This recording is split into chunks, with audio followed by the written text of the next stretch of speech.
എടുക്കായിരുന്നു. ഞാൻ നൈസായിട്ട് just 4 years ഉള്ളത് ഒരു ടിക്കറ്റ് കുറപ്പിച്ചിട്ട്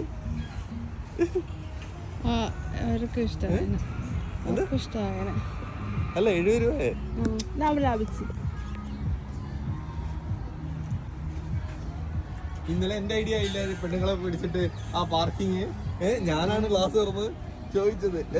അത് കഴിഞ്ഞ് അവൾമാര് ചിരിച്ച് ഓക്കെ ഫ്രണ്ട്ലി റെസ്പോൺസ് കണ്ടപ്പോ അജയ് അത് ഏറ്റെടുത്ത്.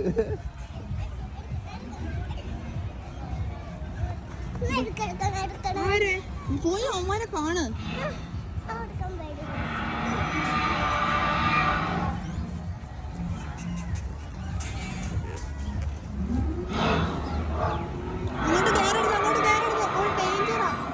പിടിച്ചിട്ട് എന്താണ് താഴോട്ട്. Beware of T rex. ടീറക്സിനെ കണ്ടോ?